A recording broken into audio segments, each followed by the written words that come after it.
Hello hello and welcome to the channel of IIT की पाठशाला।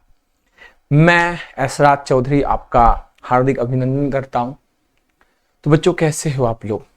ये आपकी फंडामेंटल क्लास है। होपफुली आपका 10th का पेपर हो गया होगा, आप 11th में होंगे। जो बच्चे 10th का पेपर देके अब 11th में गए हैं, फिर 12th होगा, IIT की साथ साथ में प्रिपरेशन करेंगे। तो आप सोच रहे होंगे कि IIT की प्रिपरेशन करना है, IIT की कॉलेज एडमिशन लेना है, तभी 11th की क्लास होगी, 12th होंगे, उसके बाद फिर IIT का पेपर दोगे। This is good. 10th का पेपर कंप्लीट हो चुका है, आप अच्छे मार्क्स आ चुके होंगे, रिजल्ट भी अच्छा रहा होगा आपका। अब नया स्कूल, नया उमंग, एक नया जर्नी आपका शुरू होगा। एक जो जर्नी है वो आपका नया शुरू होगा। तो IIT की प्रिपरेशन के लिए मैथमेटिक्स के पॉइंट ऑफ व्यू से आज मैं डिस्कस करूंगा कि मैथमेटिक्स कितना इंपॉर्टेंट है और कैसे मैथमेटिक्स की शुरुआत करते हैं। देखो, 10th तक जो आपने मैथमेटिक्स पढ़ा था वो एक अलग मैथमेटिक्स है।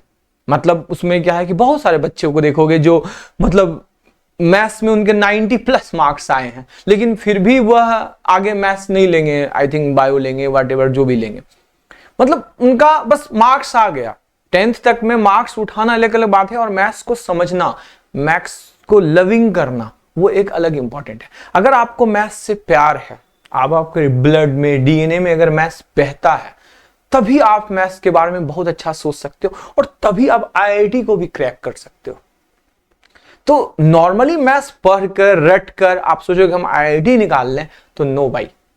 10th में 90+ मार्क्स लाना, मैथ्स को आप सही तरीके से किसी तरीके से ला सकते हो, मतलब बहुत ज्यादा हार्ड वर्किंग करके। लेकिन आप सोचोगे सिर्फ हार्ड वर्किंग करके हम IIT क्रैक कर लें, और भी मैथ्स तो इम्पॉसिबल है। उसके लिए आपको मैथ्स से प्यार करना, उसे समझना पड़ेगा, उसे फील करना पड़ेगा।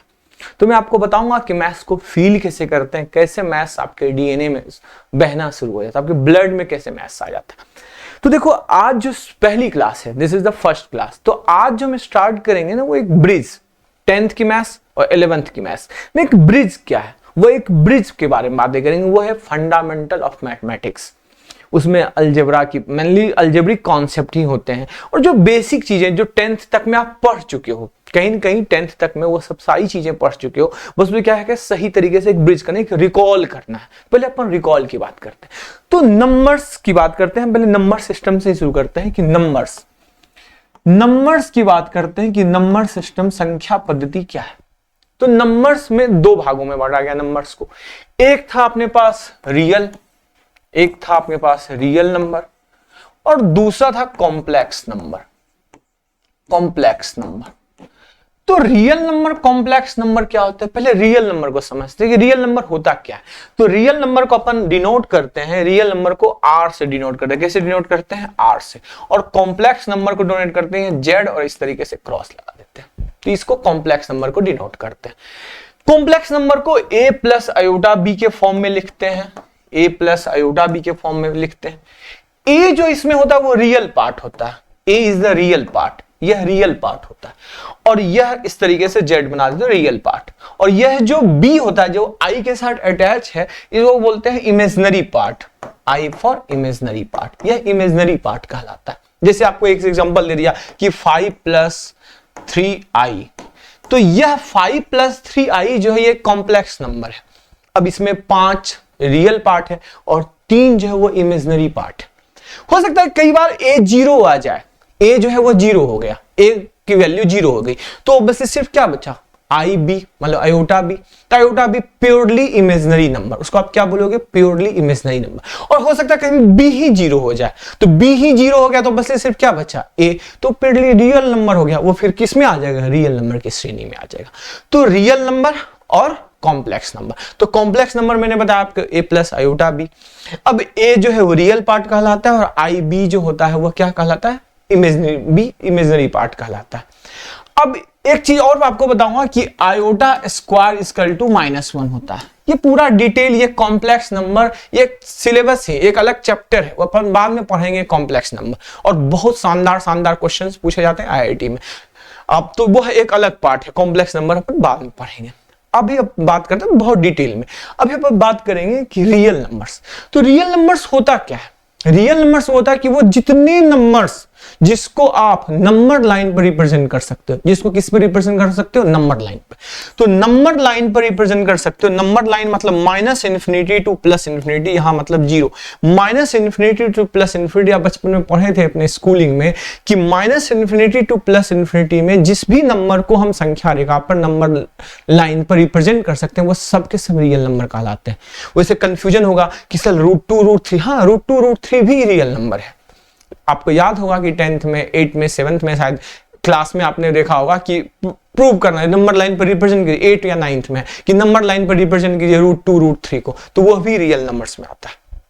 अब रियल नंबर के बारे में अब हम समझते हैं, रियल नंबर के बारे में।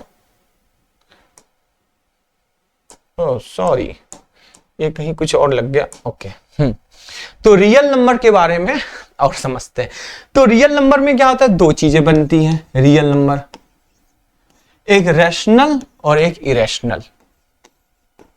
रैशनल और एक होता है इरेशनल, परिमेय और अपरिमेय संख्या। रैशनल, मेरी राइटिंग थोड़ी सी ज्यादा अच्छी है तो आप माइंड मत करना। रैशनल और इरेशनल नंबर। रैशनल नंबर क्या होता है? जिसको हम p/q के फॉर्म में लिख सकते हैं। जिस भी नंबर को अपन p/q के फॉर्म में लिख सकते हैं वो सब के सब रैशनल नंबर, वो सब के सब क्या है? Rational number. इसमें अब एक इंपॉर्टेंट चीज है कि q कभी भी जीरो नहीं होना चाहिए, p एंड q इंटीजर्स होने चाहिए। p और q क्या होने चाहिए? इंटीजर्स होने चाहिए, पूर्णांक होने चाहिए।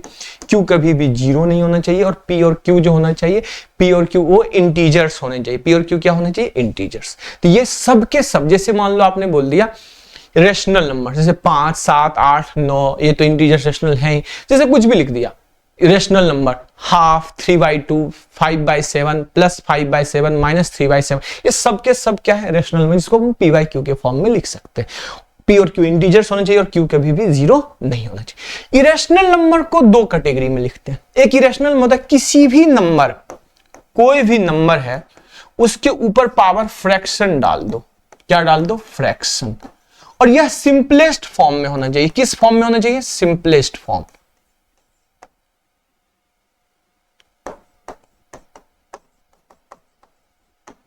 सिंपलेस्ट फॉर्म में नंबर के ऊपर पावर फ्रैक्शन सिंपलेस्ट फॉर्म में होगा तो वह क्या होगा? Irrational number.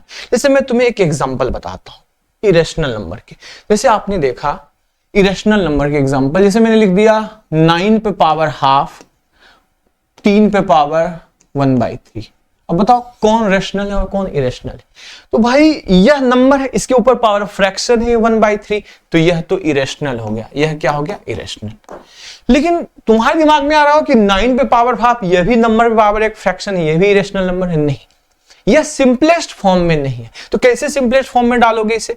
यह क्या लिखोगे? 3² बाहर पावर हाफ है, ये कैंसिल हो गया, ये क्या आ गया? 3, तो यह क्या हो गया? अब ये 3 पे पावर क्या बन गया? 1 बन गया, तो यह इरेशनल है? नहीं, यह क्या हो गया? Rational number.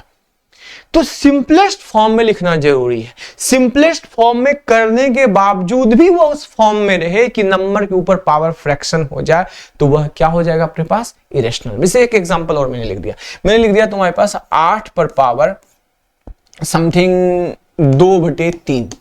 अब बताओ यह रैशनल है इरेशनल है? तो ऑब्वियसली 8 पे पावर 2/3, तो 8 पे पावर 2/3 ये क्या लिखोगे? 2 पे पावर 3 अपॉन 2/3, ये कैंसिल हो गया, दिया हो गया 4, तो यह क्या हो गया? रैशनल नंबर हो गया। लेकिन अगर मैंने तुम्हें लिख दिया 8 पे पावर 1/2, तो क्या यह रैशनल है या इरेशनल है?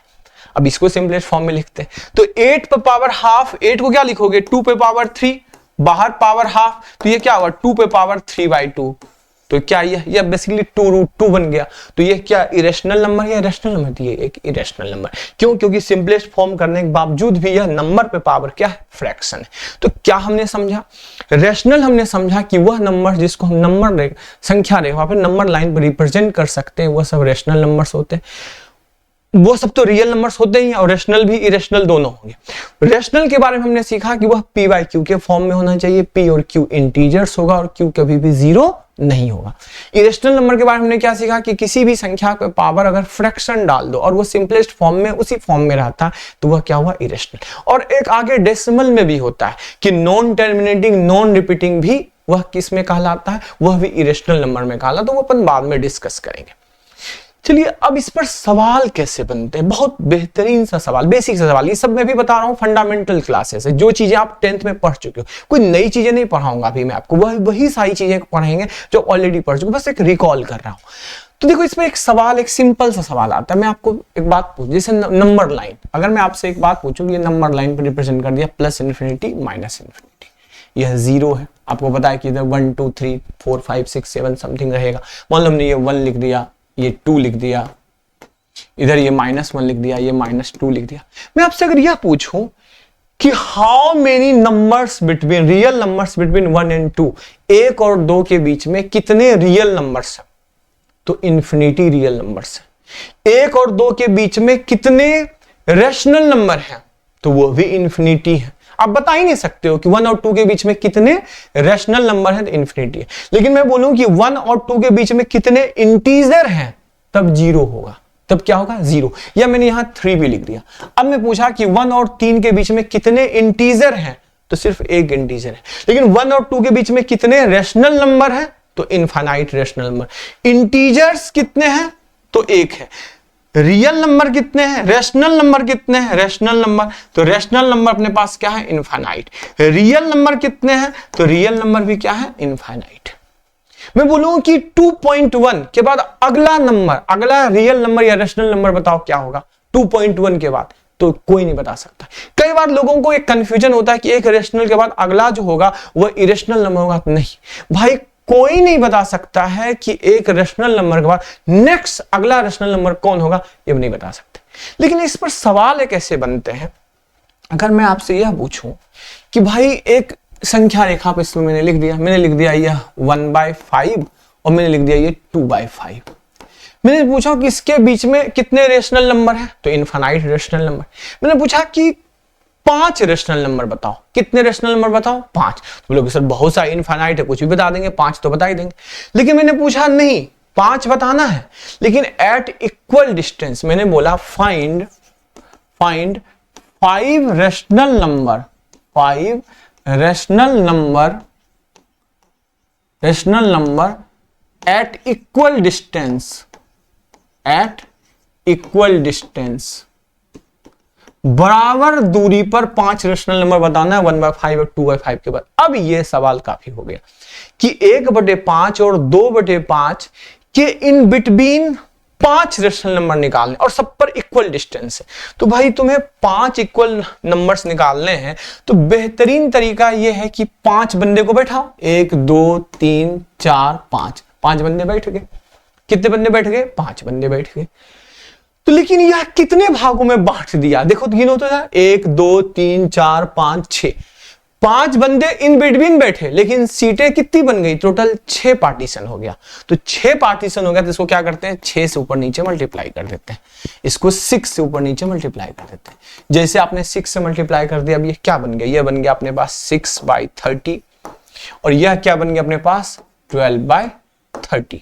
अब बताओ 6/30 12/30, अगला नेक्स्ट कौन, Who is next? 6 के बाद बताओ ये क्या आएगा 7/30, अगला क्या हुआ 8/30, अगला क्या हुआ 9/30, अगला क्या हुआ 10/30, अगला क्या हुआ 11/30। बताओ ये टोटल कितने नंबर्स आ गए, 5 नंबर्स आ गए और सबका इक्वल डिस्टेंस है। देखो दोनों के बीच में डिस्टेंस कितने का है 1/30, दिस इज 1/30 1/30 1/30 1/30 1/30, मतलब हर 2 नंबर्स के बीच का जो अंतर है वो कितना है, दिस इज 1/30। Got it. तो यह चीजें आपको क्लियर होगी। और इससे सवाल कैसे बनते हैं, मतलब ये तो एक सिंपल सा आपको मैंने तरीका बता दिया। अब मैं इस पर एक क्वेश्चन देता हूं, उस क्वेश्चन को आपको बनाना है कि उस क्वेश्चन को बना। देखो मैं आपको बताता हूं ये लाइव क्लासेस तो है नहीं, रिकॉर्डेड क्लासेस है, आप बाद में इसे देखोगे आराम से। तो उसमें आप देखो किसी भी यूट्यूब पे, मतलब अब जब किसी भी वीडियो को हम देखते हैं तो पढ़ने का बेस्ट तरीका क्या होता है कि मैंने आपको क्वेश्चन दिया, तो आपको क्या करना है कि क्वेश्चन को, जैसे आपने क्वेश्चन मिला आपको क्या करना है, तो उसको पॉज कर देना और क्वेश्चन को पहले खुद से बनाना है, पहले खुद से ट्राई करना है। जब ना बने तब आगे वीडियो को फिर देखना है ओके सर ने कैसे बताया, या हो सकता है आपका कोई तरीका अलग हो, देखो कि ये तरीका है, ये तरीका, हाँ ये तरीका सही है, या ये तरीका में और अब मैं ऐसे तो मतलब पहले खुद से ट्राई करना होगा आपको। जब तक आप ट्राई नहीं करोगे डायरेक्ट ओके इसका आंसर ये है, नहीं ऐसे नहीं होगा। पहले आप उसको पहले खुद से ट्राई करो, गलतियां करो, mistakes find out your mistake. Perfection किसी भी चीज में प्रैक्टिस से नहीं बनता, परफेक्शन किसी चीज में होता है मेक आउट योर मिस्टेक्स। अपने गलतियों को पहले निकालो, तो गलतियां करोगे तभी तो सीखोगे। तो mistakes is the first step of your learning. पहले गलतियां करना सीखो। तो अब देखो इस पर एक सवाल मैं आपको देता हूं। क्वेश्चन एक सिंपल सा है, मैंने लिख दिया कि if all rational numbers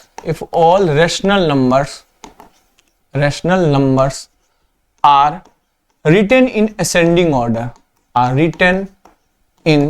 ascending order, मतलब बढ़ते हुए क्रम में लिख दिया गया। ascending order, बढ़ते हुए क्रम में लिख दिया गया। तो in between 1/3 and 3/4, 1/3 और 3/4 के बीच में जितने नंबर्स हैं, 1/3 और 3/4 के बीच में जितने नंबर्स हैं सबको बढ़ते हुए क्रम में लिख दिया गया।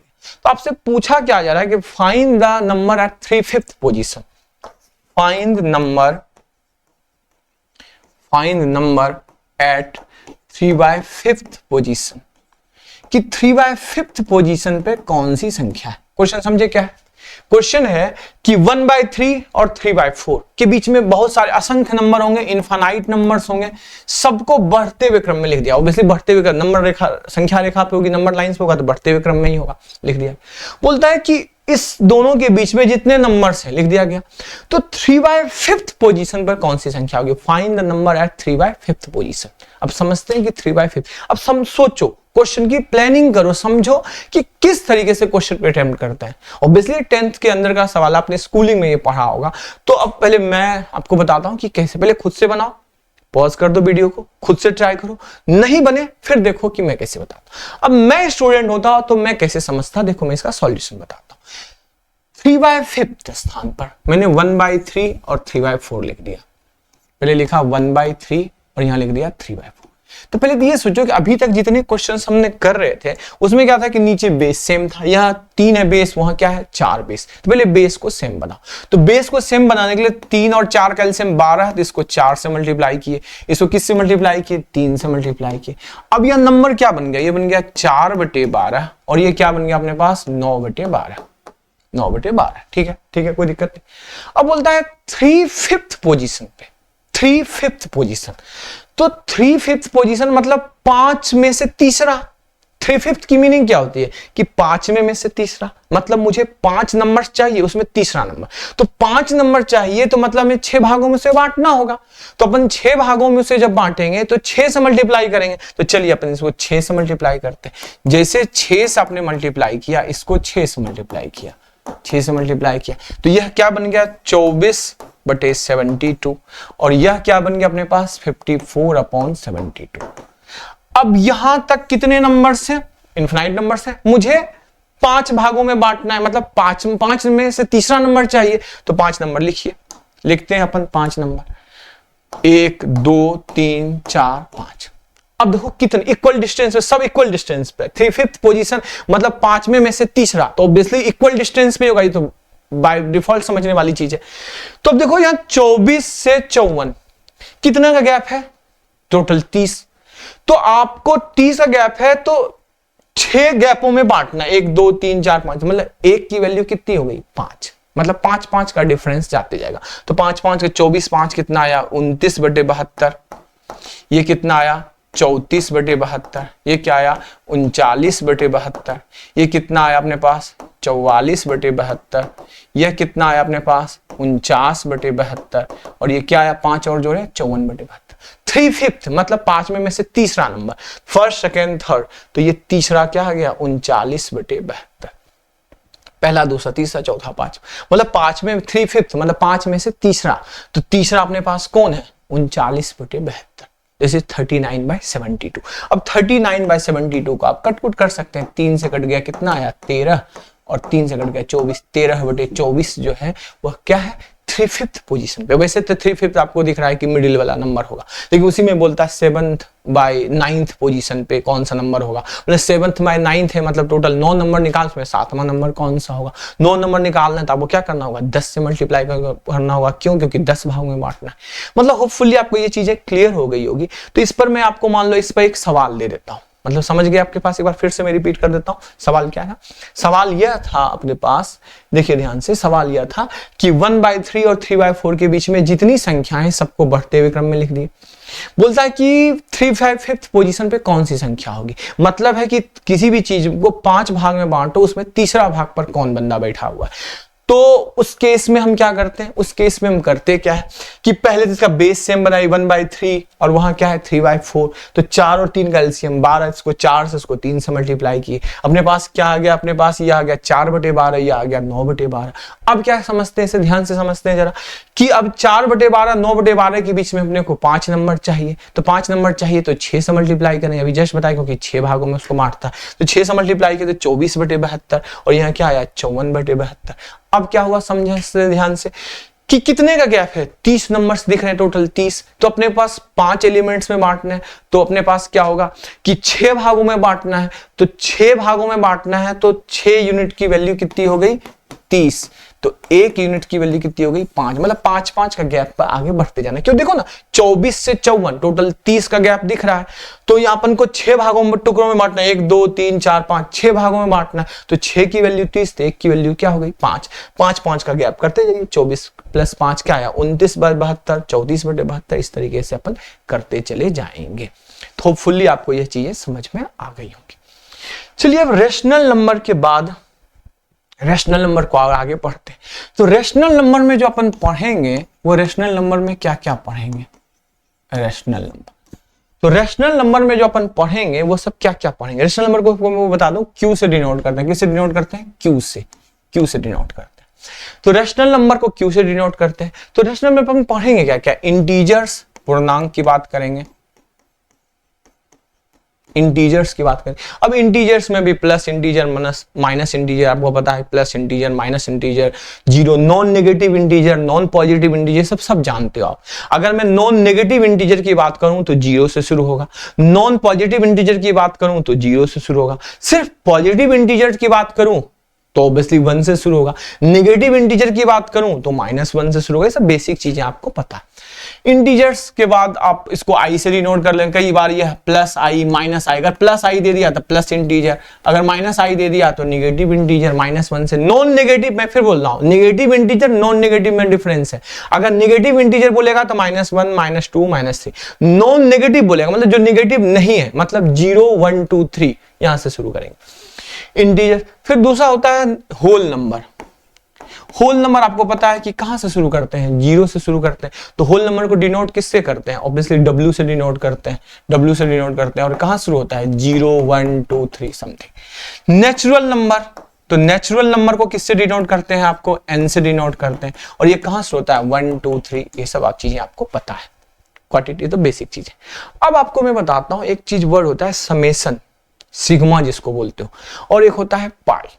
समेसन और पाई में क्या डिफरेंस है, देखिए समेसन सिग्मा जिसको बोलते हैं इस तरीके से डिनोट करते हैं यह, और एक होता है पाई इस तरीके से। तो यह क्या होता है कि यह एडिशन होता है और यह क्या होता है मल्टीप्लीकेशन होता है। सिग्मा जिसको कंटिन्यूअस एडिशन बोलते हैं, इसको सिग्मा बोलते हैं आप, sigma continuous addition, continuous addition. इसको मैं समझाऊंगा अभी कि ये क्या होता है कंटिन्यूअस एडिशन। और ये जो पाई होता है, इसको पाई से, ये continuous multiplication, continuous multiplication, continuous multiplication. यह क्या होता है कंटिन्यूअस एडिशन, ये लगातार एडिशन करने को, इसको बोलते हैं कंटिन्यूअस मल्टीप्लीकेशन। आपको समझाता हूं दोनों में डिफरेंस क्या है। एग्जांपल देखिए, तो जैसे मान लो मैंने बोल दिया कि कंटिन्यूअस एडिशन, जैसे मान लो मैंने लिख दिया sigma i power 1 i to the power n, मतलब i n से 1 से लेकर n तक, यहां लिख दिया मैंने 2r स्क्वायर प्लस 1, ये लिख दिया 2r स्क्वायर प्लस 1। इसका मतलब क्या है कि ये जो r है यह अपने पास क्या होगा आर वेरी करते चले जाएगा। और कहां तक वेरी करके जाएगा? 1 से लेकर n तक। तो आर की वैल्यू पहले 1 पुट कीजिए, 1 पुट कीजिए आर की वैल्यू पहले। आर की वैल्यू आप 1 पुट करेंगे तो यहां क्या आएगा? 1 का स्क्वायर 1, 2 प्लस 1 कितना आया? 3। अगला आर की वैल्यू 2 पुट कर दीजिए, आर की वैल्यू 2 पुट के 2 का स्क्वायर कितना आया? 4, 4 2 जा कितना आया? 8, 8 प्लस 1 कितना आया? 9। फिर अगला देखिए 3 पुट कीजिए, 3 पुट की जगह क्या आएगा? 3 के स्क्वायर 9, 9 2 जा क्या हुआ? 18, 18, 18 प्लस 18 और 18 प्लस 1 क्या आया? 19।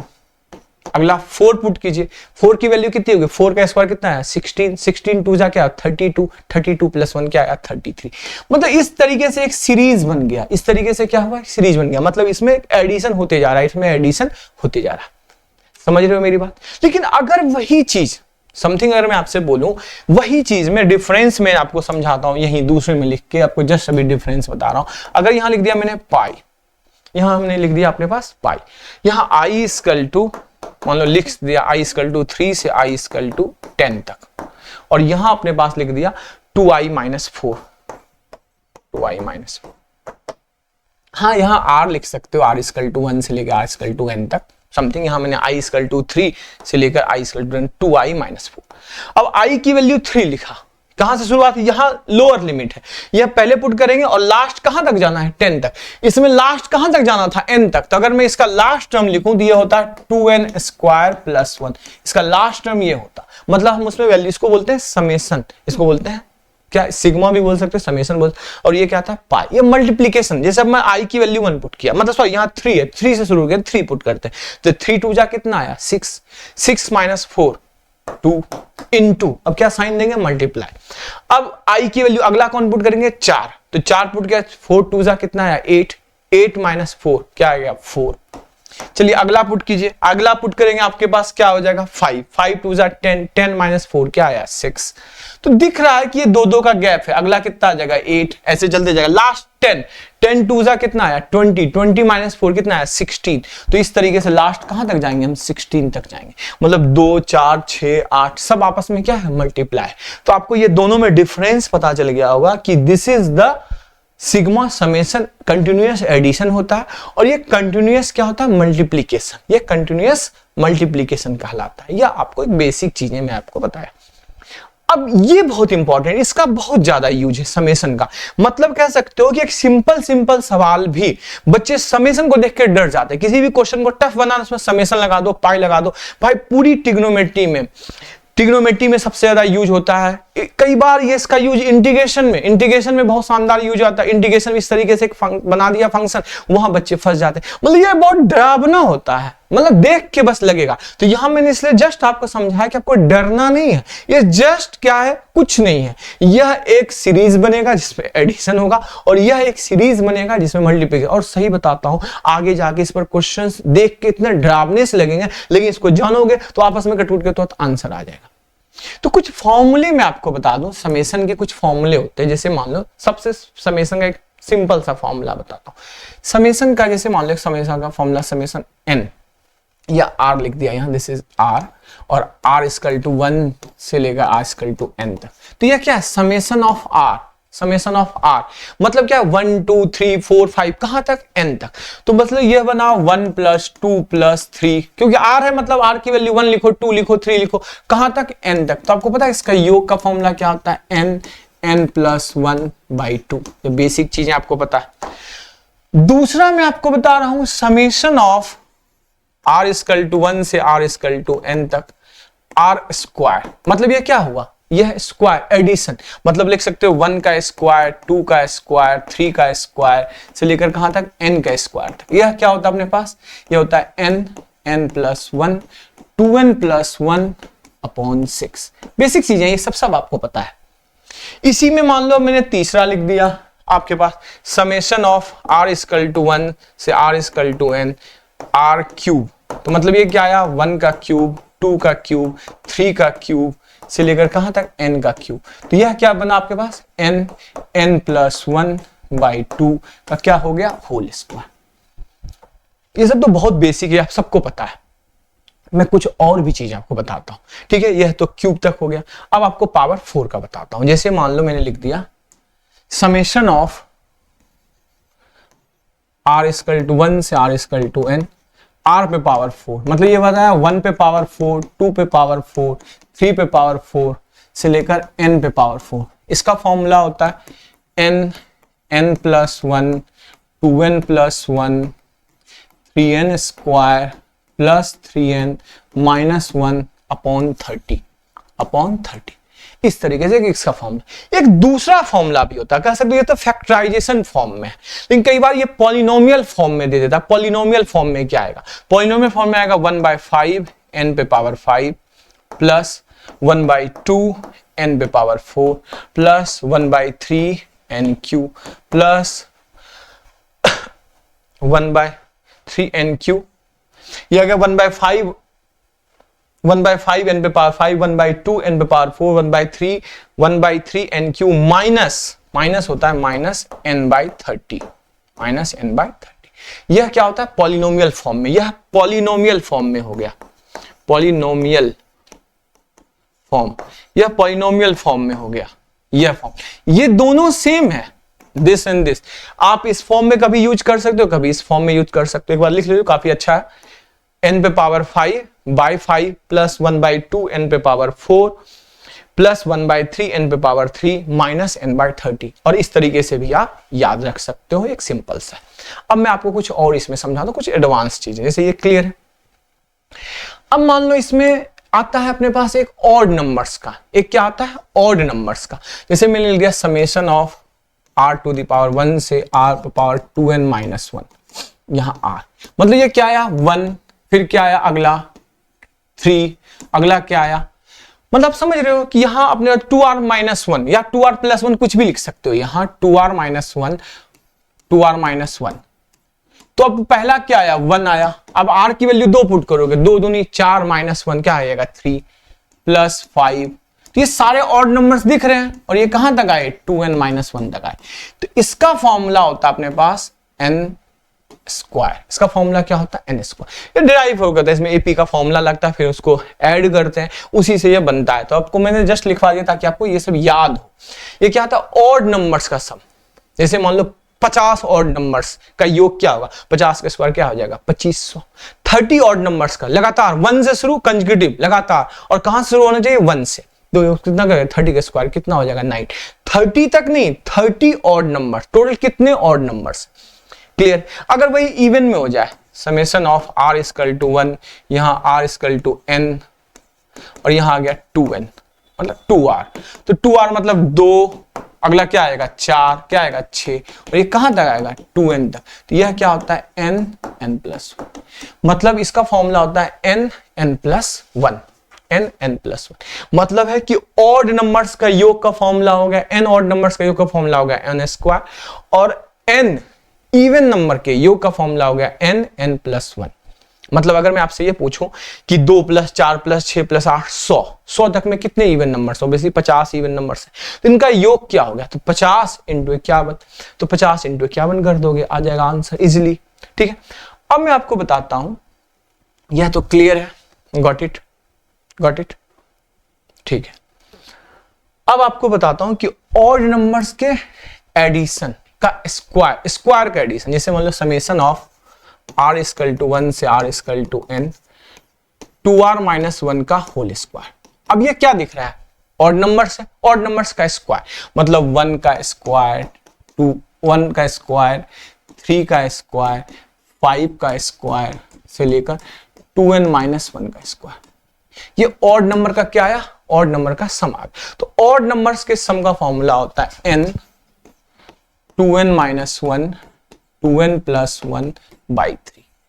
मतलब ऑड नंबर, जैसे मान लो लिख लिया मैंने 1 square, 3 square, 5 square, 7 square, 9 square, 99 square तक का। तो यहां n कितने ऑड नंबर से? 50 ऑड नंबर से। तो 50 into 2 into 50 minus 1, 2 into 50 plus 1 by 3। Got it? Clear, simple सा था। अब इसमें करते हैं इवन नंबर्स। अगर मैंने लिख दिया आपको इवन नंबर्स का, इवन नंबर्स के लिए summation of r equal to 1, r equal to n, r equal to n से लेके अपने पास लिख दिया 2r square, 2r square, 2r square. तो अपने पास यहां क्या बना? अपने पास बना यहां 2 का स्क्वायर, 4 का स्क्वायर, 6 का स्क्वायर से लेकर कहां तक 2n का होल स्क्वायर।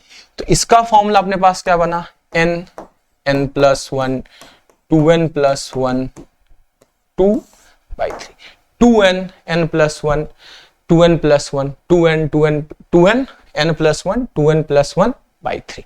Got it. तो एक सिंपल, आपने क्या क्या देखा एक बार देख लीजिए फिर से। तो आपने देखा क्या क्या, यहां से पहले तो ये बेसिक देखा n n प्लस 1/2, फिर आपने स्क्वायर वाला देख लिया n n plus 1 2n plus 1/6, फिर आपने क्यूब वाला देख लिया n n प्लस 1/2 का होल स्क्वायर। फिर आपने क्या देखा, फिर आपने देखा कि पावर 4 होगा तो क्या होगा n n plus 1 2n plus 1 3n square plus 3n minus 1/30। फिर आपने देखा कि इसके दो फॉर्मूले हो सकते हैं, या तो आपके पास इस फॉर्म में फैक्टराइज फॉर्म में, या पॉलिनोमियल फॉर्म में 1/5 n पे पावर 5 प्लस 1/2 n पे power 4 plus 1/3 n Q minus n/30। ये हो गया। फिर नेक्स्ट आपने देखा, आपने इसमें देखा कि अगर ऑड नंबर का योग हो तो क्या होगा n स्क्वायर, इवन नंबर का योग हो n इवन नंबर का योग n n plus 1।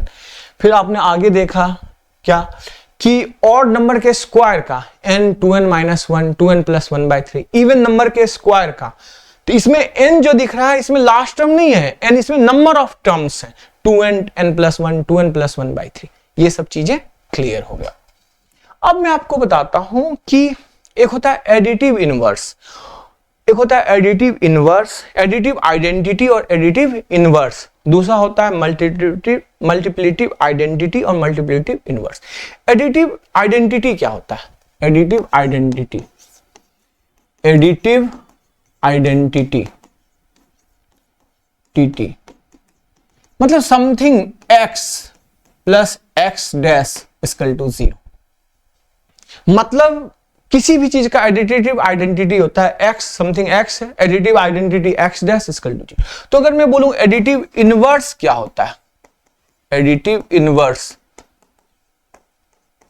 Additive inverse जो होता है वो हो जाता है x डैश इक्वल टू कर सकते हो माइनस x। जैसे मैं पूछूं कि 5 का एडिटिव इनवर्स क्या होगा तो -5, 7 का एडिटिव इनवर्स क्या होगा -7। कोई फंक्शन का एडिटिव इनवर्स क्या होगा, एडिटिव इनवर्स क्या होगा तो एडिटिव इनवर्स हो जाएगा उसका निगेटिव कर दो। fx का एडिटिव इनवर्स क्या होगा -fx। तो बहुत इंपॉर्टेंट है आगे जाके आपको। दूसरा होता है मल्टीप्लिटिव, दूसरा होता है मल्टीप्लिटिव आइडेंटिटी, मल्टीप्लिटिव आइडेंटिटी। मल्टीप्लिटिव आइडेंटिटी क्या होता है, something y into 1/y dash, ऐसे लिख सकते हो y into y dash equal to 1। मतलब उनका प्रोडक्ट 1 होगा। अगर मैं बोलूं multiplicative inverse, multiplicative inverse, multiplicative inverse जो होगा y dash equal to 1/y होगा। अगर मैं बोलूं 1/y, अगर मैं बोलूं 5 का मल्टीप्लिटिव इनवर्स क्या होगा तो 1/5। मतलब कह सकते हो इनवर्स बेसिकली क्या होता है, उसका इनवर्स होता है। कोई फंक्शन fx है उसका मल्टीप्लिटिव इनवर्स क्या होगा 1/fx, उसका एडिटिव इनवर्स क्या होगा -fx। Got it. एक सिंपल सी चीज है। अब मैं इसमें कुछ क्वेश्चंस बेसिक चीजें आपको बताता हूं। देखो एक चीज मैं आपको बताता हूं, एक अच्छा सवाल बनता है। अगर मैं लिखूं a into b equal to 0, ये दो संख्याओं का प्रोडक्ट 0 है, तो यहां क्या बन सकता है, या तो a 0 या तो b 0। ये तो सबको पता है, या तो a भी 0 होगा या तो b 0 होगा। a 0 होगा, दो कंडीशंस बनेंगे, या तो a 0 या तो b 0। ये तो सबको पता है। देखिए इस पर इसका एक अलग चीज मैं आपको बताता हूं। जैसे अगर मैंने लिख दिया कि a-1 into b-1 equal to -1, क्या लिख दिया a-1 into b-1 equal to -1, और a b लिख दिया कि इंटीजर्स है, a b belongs to integer. ऐसे डिनोट देखो पेपर में ना ये सब चीजें इंपॉर्टेंट है कि किसको कि आई लिख दिया मतलब वो इंटीजर बता, वो लिखेगा ना कि पूरा वो इंटीजर है। तो ए बी के कितने पेयर्स बन सकते हैं और ए बी की वैल्यू क्या क्या आ सकती है। अब देखो ये पहले लिख दिया कि यह अपने पास इंटीजर है ए बी, तो this into this equal to -1। अब दो कंडीशन बनेंगे। पहला कंडीशन कि a-1 की वैल्यू हो सकता है 1 आ जाए और b-1 की वैल्यू क्या आ जाए -1 आ जाए, या इसका अपोजिट यह भी हो सकता है कि a-1 इक्वल टू -1 आ जाए और b-1 इक्वल टू 1 आ जाए। Got it. एक दोनों का प्रोडक्ट -1 है, तो एक 1 होगा, दूसरा -1, या यह 1 तो यह -1 और यह -1 तो यह +1। क्या दोनों +1 हो सकता है? नहीं। दोनों -1 हो सकता है? नहीं, क्योंकि उनका प्रोडक्ट क्या है? माइनस। हाँ, अगर होता कि प्रोडक्ट 1 होता तो दोनों या तो प्लस या तो दोनों माइनस। ठीक है, अब यहां से बताओ a की वैल्यू कितनी हो गई 2, यहां से बताओ b की वैल्यू कितनी हो गई 0, यहां a की वैल्यू कितनी हो गई 0, b की वैल्यू कितनी हो गई 2, मतलब a b के पेयर बने, यहां 2 और 0 और यहां क्या आया 0 और 2। देखो एक चीज मैं बता दूं कि यह यहां दिख रहा है कि जो है उसका रिवर्स है, लेकिन हमेशा नहीं होता है वहां रिवर्स। कुछ पेयर्स ऐसे बनेंगे जहां आपका बिल्कुल एग्जैक्ट सेम नहीं है, कुछ में सेम हो जाता है लेकिन हर जगह सेम नहीं होगा। तो इस पर मैं आपको सवाल देता हूं, एक अच्छा सा क्वेश्चन देता हूं, वो बनाओ, मतलब अच्छे क्वेश्चंस बताऊंगा। इस पर भी 2-3 क्वेश्चंस करेंगे जो बहुत शानदार क्वेश्चंस होंगे। चलिए देखते हैं जरा। अब मैं एक बेसिक सा सवाल पहले लिख रहा हूं। मैंने क्वेश्चन लिखा ab minus ab minus a minus b plus 1 equal to 2। क्या क्या क्वेश्चन है? ab minus a minus b plus 1 equal to 2 और ab इंटीजर है, a और b क्या है? Belongs to integer. यह i फॉर इंटीजर, इंटीजर बता दिया मैंने। तो आपको बताना how many order pair of ab के कितने पेयर्स ऑर्डर पेयर बनेंगे, मतलब ab के वैल्यूज तो आएंगे, तो कितनी वैल्यूज ab की आएंगे। तो जरा मैं आपको समझा दूं। चलो आसान सा क्वेश्चन है, मैं ही करता हूं। अब सबसे पहले तो इसमें आपको दिख रहा है कि a कॉमन ले लिया तो आपने लिख दिया b माइनस 1। ठीक है, इसमें क्या कॉमन लिया? a कॉमन लिया, b माइनस 1। यहां भी मेरा मकसद है कि यहां b माइनस 1 लाना है, तो क्या कॉमन ले लूं? -1 कॉमन ले लिया तो यहां आ गया b माइनस 1 इक्वल टू क्या आया 2। अब यह क्या बना आपके पास, जरा बताना। यह बना b minus 1 into a minus 1 equal to क्या आया 2। आ गया अपने पास। अब यह भी इंटीजर, यह भी इंटीजर और इक्वल टू इंटीजर, तो दो फैक्टराइज कैसे कैसे, दो कैसे कैसे बनता है? अब बताओ, दो बनाने के लिए क्या क्या सोचते हो? दो कैसे कैसे बन सकता है? दो बनाने के लिए तुम सोच सकते हो या तो 1 इंटू 2 2, या तो 2 इंटू 1, या तो -2 इंटू -1, या तो -1 इंटू -2। कितने पेयर बने बताओ? 4 पेयर बने, 4 पॉसिबिलिटी बनी ना। या तो यह 1 तो यह 2, यह 1 तो यह 2, यह 2 तो यह 1, यह -2 तो वह -1, यह -1 तो -2। 4 पॉसिबिलिटी बनी और ए बी के कितने पेयर बनेंगे? 4 पेयर बनेंगे। तो जरा देखते हैं। वैसे ये सेम है तो 2 बनेंगे तो 2 उसको रिवर्स कर देंगे, तो दिख रहा है कि b -1 की वैल्यू हमने लिख दिया अपने पास क्या 1, तो b -1 1, तो b की वैल्यू कितनी आ गई 2, और a -1 की वैल्यू हमने लिख दिया 2, तो a की वैल्यू कितनी आ गई अपने पास 3 आ गया। एक पॉसिबिलिटी ये बन गया। फिर अगला लिखा b -1 इक्वल टू 2, b -1 की वैल्यू 2, तो b की वैल्यू कितनी आ गई 3, और a -1 की वैल्यू 1, तो a की वैल्यू कितनी आ गई 2, तो यह 2 3 3 2 आ गया। अब माइनस में करते हैं, जरा इसे समझते हैं माइनस में। अब मैंने लिख दिया अपने पास माइनस में, समझते हैं कि b -1, this is b -1, b -1 की वैल्यू -2, तो बताओ b की वैल्यू कितनी आ गई? b की वैल्यू -1, a -1 इक्वल टू -1, तो a की वैल्यू कितनी आ जाएगी बताओ 0, a की वैल्यू कितनी आ जाएगी 0, तो अपने पास b -1 और a की वैल्यू कितनी आ गई 0। फिर अब रिवर्स कर दो, तो इस रिवर्स कर दो उसके पास एक पेयर और बन जाएगा, उसका जैसे वो -1 और 0 है तो वह 0 और -1 आ जाएगा। तो ये एक बेसिक सवाल था, ये तो बहुत आसान सा था सवाल, कोई दिक्कत इसमें नहीं हुआ होगा। अब मैं आपको थोड़ा सा अच्छा सवाल देता हूँ जिसमें आपको थोड़ा सा दिमाग लगाना है। ये तो बहुत बेसिक सा था, ठीक है। अब आपको थोड़ा सा दिमाग लगाना है उस सवाल में, ठीक है। आप आराम से इसे रोक के देख सकते हो, क्योंकि क्वेश्चंस तो मैं डायरेक्ट करवाते जा रहा हूं, तो आप इसको रोक के देख के समझ के लिख सकते हो। चलिए जरा एक क्वेश्चन और करते हैं, अच्छा सा क्वेश्चन है। आपके पास लिख दिया है question xy minus y xy minus y minus 2x equal to 3 और xy belongs to integer, xy integer है। तो आपको पूछा कि find how many possible value of xy के कितने मान संभव है, या xy के सभी मान ज्ञात करो, इस तरीके से बन सकता है। जरा देखिए इसे, जरा समझते हैं जरा। अब तुम्हारे दिमाग में आ रहा है चलो भाई ठीक है इसमें सॉल्यूशन करते हैं, तो सबसे पहले y कॉमन ले लेते हैं, तो x -1 आ गया। लेकिन यहां मैं x -1 कैसे लाऊं?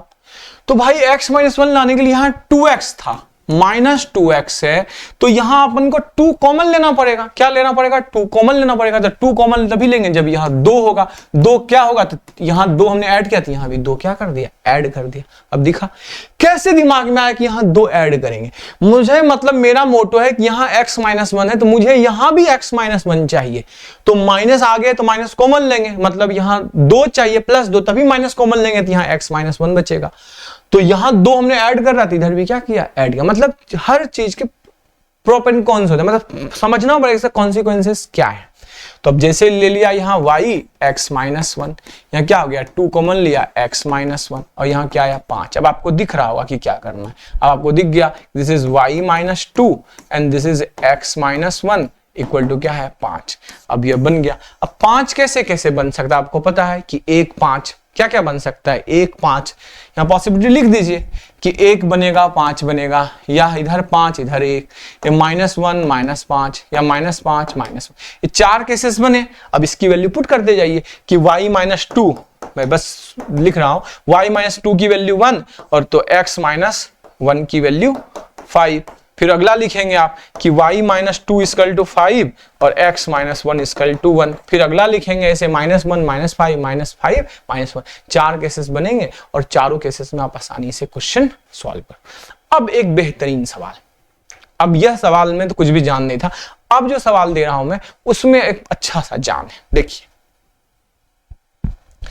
क्वेश्चन है अपने पास कि x पे पावर 4 प्लस x पे power 4 plus x square plus 1, x पे power 4 plus x square plus 1 is a prime number, is a prime number. यह एक प्राइम नंबर है, अभाज्य संख्या है। यह क्या है? एक prime number, is a prime number. और x belongs to natural number. x क्या है? नेचुरल नंबर, या इंटीजर्स कह सकते हैं। x belongs to natural number, n मतलब क्या है? Natural number. तो फाइंड x की वैल्यू बताए। अब ये एक अच्छा क्वेश्चन है कि x power 4 plus x square plus 1 is a prime number. ये एक प्राइम नंबर है और x belongs to integer. x क्या है? इंटीजर है। तो x की वैल्यू क्या होगी? अब देखिए कैसे सोचते हैं इस सवाल को। तो आपको पहले इसमें ये फॉर्मूला एक पता होना चाहिए। एक फॉर्मूला होता है, क्या होता है फॉर्मूला? a पे पावर 4 प्लस b पे power 4 plus a square b square equal to होता है a square b square plus ab, और क्या होता है? a square b square minus ab। यह होता है formula. a power 4 plus b power 4 plus a square b square equal to a square b square plus ab square b square minus. तो क्या आपको दिख रहा है कि ये इस फॉर्मूले को फॉलो कर रहा है? तो इसको अगर मैं फैक्टराइज करूं तो तुम्हें क्या दिख रहा है? इसको फैक्टराइज करोगे, इसको इस फॉर्म में लिखोगे तो क्या लिखोगे? एक्स स्क्वायर, y कौन है यहाँ? 1, मतलब 1 पे पावर 4, तो y क्या है? 1, x square plus 1 plus x, और ये क्या आया? X square plus 1 minus x equal to क्या है? प्राइम नंबर है, या एक प्राइम नंबर है। कोई भी नंबर लिख दिया जो प्राइम है।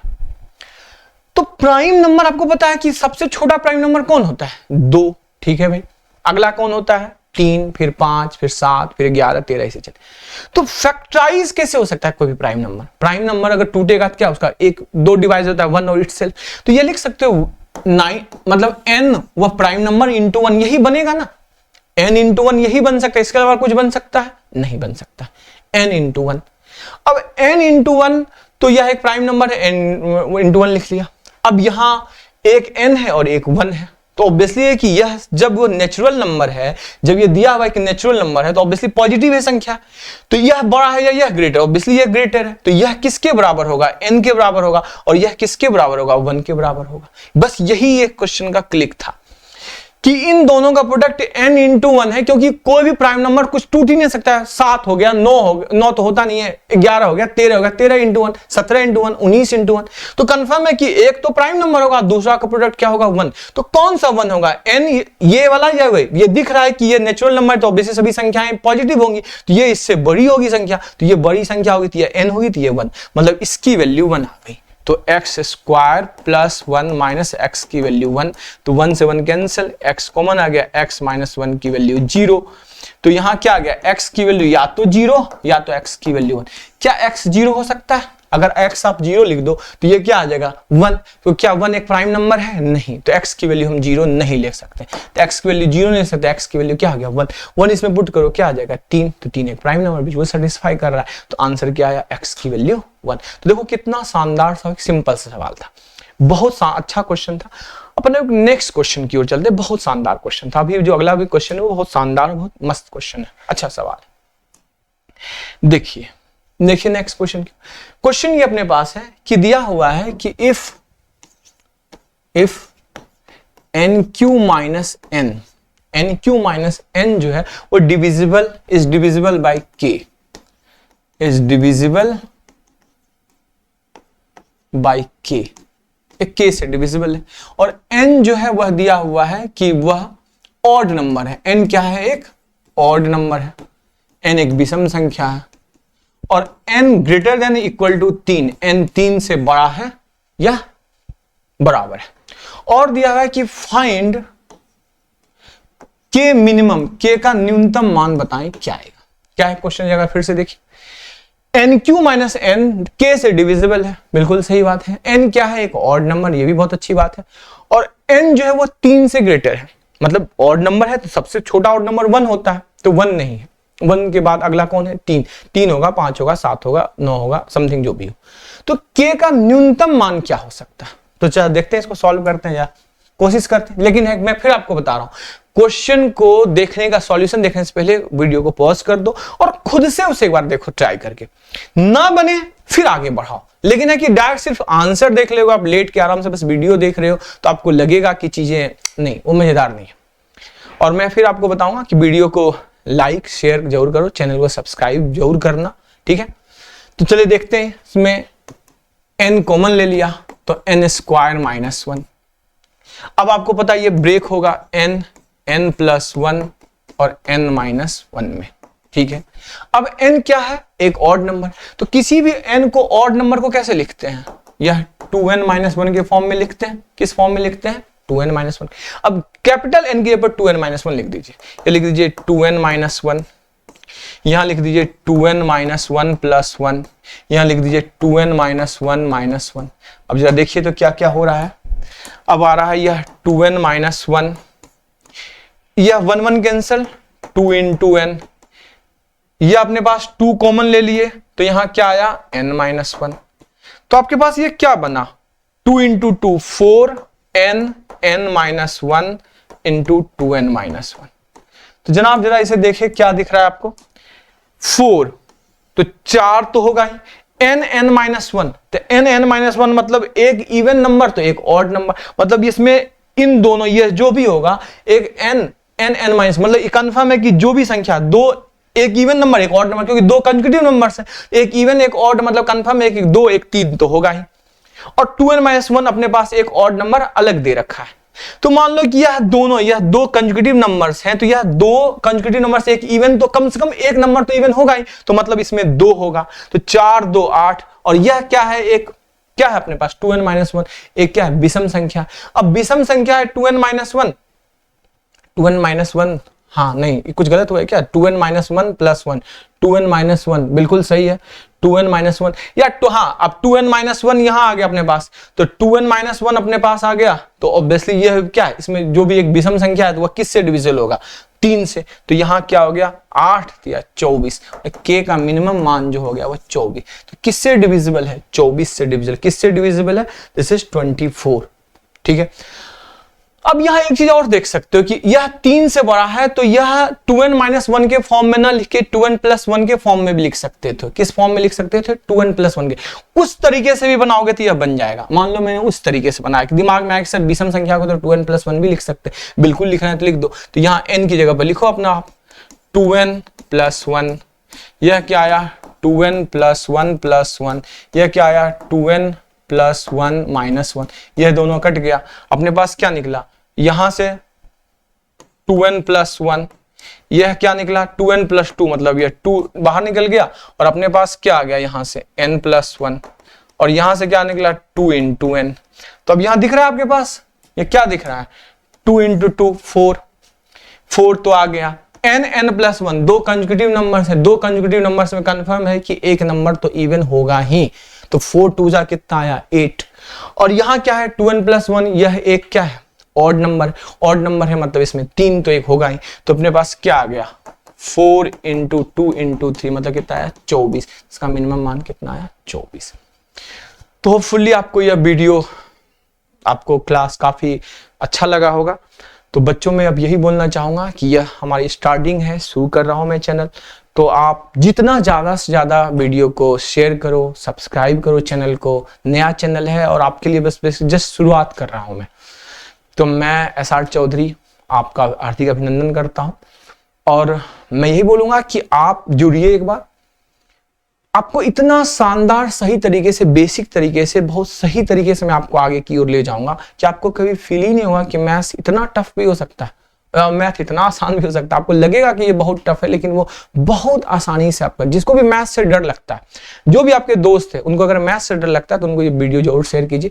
जो भी बच्चे 11th में हैं, अभी 10th पास किए हैं, आगे IIT की प्रिपरेशन के लिए जाना चाहते हैं कि नहीं मुझे IIT की प्रिपरेशन करना, आगे IIT क्रैक करना है, और 11th 12th भी है, तो आप जुड़िए हमारे साथ और साथ साथ में करते जाते हैं और बहुत अच्छा करेंगे। ठीक है, तो आपको क्या करना है, चैनल को सब्सक्राइब करना है, ज्यादा से ज्यादा वीडियो को शेयर करना है और ज्यादा से ज्यादा सब्सक्राइबर लाना है। जब सब्सक्राइबर बहुत अच्छा हो जाएगा फिर अपन लाइव भी पढ़ाएंगे, अभी अपन रिकॉर्ड ही नहीं करते। Okay, thank you.